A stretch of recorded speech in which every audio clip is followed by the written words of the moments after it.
Ali. Tak tahu kau kes Ali ekspedisi ke Ali Kararosa ke Muhammad Ali lah Muhammad Ali sebelum tadi dengan abang Muhammad Ali apa. Okay, ayo sama-sama kita panjangkan hikmah surah Al-Fatihah buat Allahyarhamah isteri beliau yang patutnya hari ini hari ulang tahun beliau. Dia Allahyarhamah Syarifah Azwana Said Junid.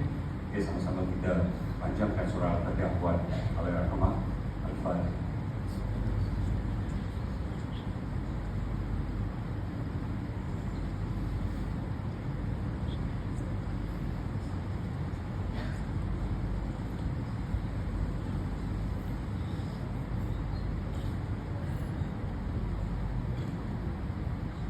Kita tanya Abang Medius dulu lah. Ali tenang dulu ya. Okey, Abang Medius. Okey, seorang pelakon, seorang pesilat satu masa dulu cukup dikenali dan sampai sekarang diminati. Siapa tak kenal Medius kan? Waktu zaman itu anda pernah terfikir ke akan menerima satu perjalanan yang begini dari Allah Subhanahu Wa Taala, dan anda rasa-rasa dah bersedia ke bang untuk menghadapi perkara-perkara begini satu masa dulu?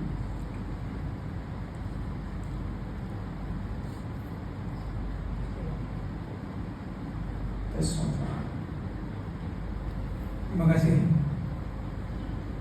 Assalamualaikum warahmatullahi wabarakatuh. Allahumma shalli ala sayyidina Muhammad wa ala ali sayyidina Muhammad. Lebih dulu saya ingin mengucapkan terima kasih atas kebutuhan ke masjid ni.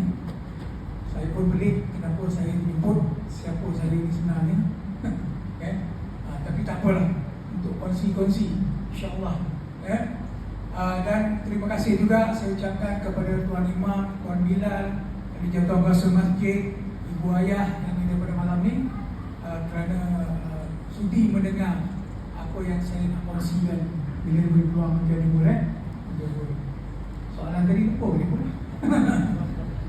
Faktor. Baik, dulu waktu di zaman Bila, kita pernah bersama-sama berlakon dan sebagainya. Pernah ke terfikir yang abang akan menghadapi satu situasi yang begini? Dan waktu itu adakah abang bersedia untuk menerima keadaan-keadaan begini, bang? Secara jujurnya, sebenarnya kita memang tak pernah terfikir. Saya tak pernah terfikir. Apabila saya tahu tentang hidup, saya tak pernah fikir bahawa setiap benda